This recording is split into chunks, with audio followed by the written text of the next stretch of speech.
Assalamualaikum warahmatullahi wabarakatuh. Alhamdulillah wassalatu wassalamu ala Rasulillah wa ala alihi wa ashabihi wa man wala wala haula wala quwata illa billah. Kaum muslimin dan muslimat yang dimuliakan Allah Subhanahu wa taala. Satu problem yang terkadang menjadikan pasangan dalam berumah tangga itu terjadi riak-riak, keributan, bahkan mengarah kepada naudzubillah perceraian adalah kesalahan di dalam memahami konsepsi istimta atau menikmati tubuh pasangan, baik suami terhadap istri atau istri terhadap suami. Ada satu kasus yang disampaikan kepada kami, di mana ada pasangan suami istri yang mereka atau pasangan ini dari sang suami, dia merasa terkendala karena syahwatnya yang demikian kuat, mungkin karena asupan gizi yang baik atau kehidupan yang mapan, kemudian merasa tidak mendapatkan pelayanan dari sang istri.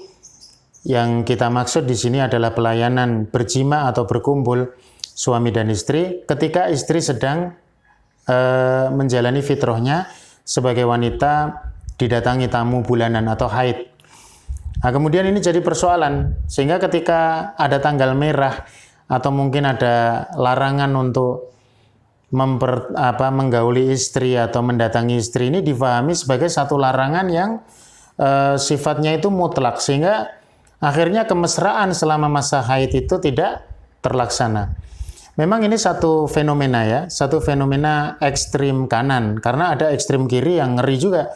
Ketika istri haid tetap disetubuhi, ini juga terlarang, haram hukumnya. Tapi yang pertama ini yang karena saya katakan ekstrim kanan, kadang dirasa tidak menjadi satu persoalan syariat, tapi ternyata membawa kepada satu persoalan.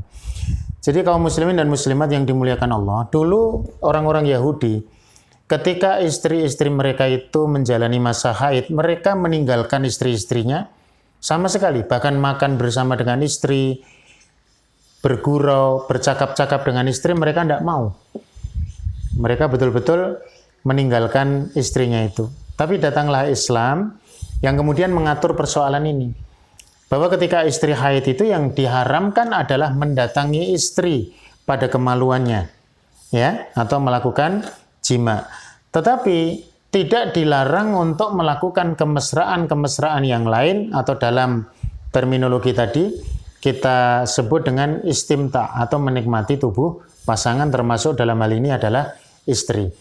Maka kaum muslimin yang dimuliakan Allah, kalau kita lihat di dalam riwayat Imam Muslim, misalkan dari hadis Aisyah radhiyallahu anha, bahwa Nabi SAW memerintahkan kepada Aisyah ketika beliau dalam kondisi haid untuk memakai kain pada kemaluannya.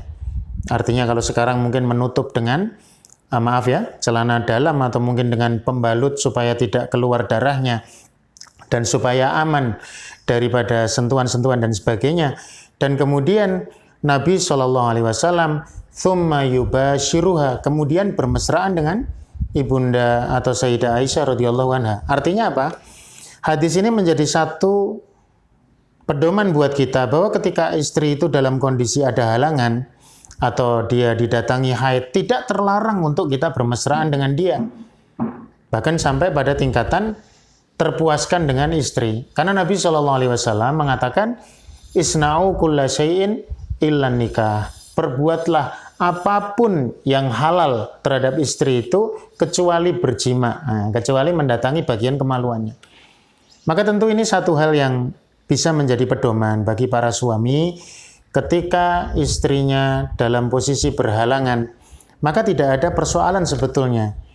Jadi kalau saya mendengar ada sampai pusing ini istrinya haidnya lama. Loh, emang kalau haid apakah terus ditinggalkan sama sekali? Apakah kemudian hasrat atau syahwat suami itu tidak bisa disalurkan ketika istrinya haid? Tentu bisa, saudara sekalian. Tapi tidak pada tempat yang dilarang. Tidak pada tempat yang dimakruhkan.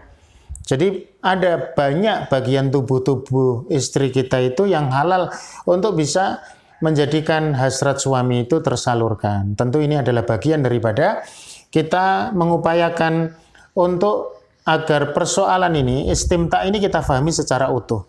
Ketika pintu terbuka, maka lakukanlah pada pintu yang ada. Tetapi ketika pintu tertutup atau terlarang, manfaatkan sesuatu yang halal untuk bisa dimanfaatkan. Para alim ulama kita ketika menyebut makna daripada apa yang disabdakan oleh Nabi Shallallahu Alaihi Wasallam, isna'u kulla syai'in, perbuatlah segala sesuatu. Berarti sesuatu yang halal itu boleh diperbuat illa nikah, kecuali berjima pada tempat yang biasanya dilakukan ketika istri tidak berhalangan. Nah, ini mungkin bisa menjadi bagian daripada solusi bagi kaum muslimin, terutama bagi para suami yang mungkin jatuh ke dalam ekstrim kanan tadi, menganggap istri sebagai seseorang yang harus ditinggalkan sama sekali, atau tidak bisa dijadikan sebagai satu sarana untuk memuaskan dirinya. Halal sepenuhnya ketika dia menjadikan tubuh istri itu sebagai sesuatu untuk bisa mendapatkan kenikmatan. Semoga bermanfaat. Assalamualaikum warahmatullahi wabarakatuh.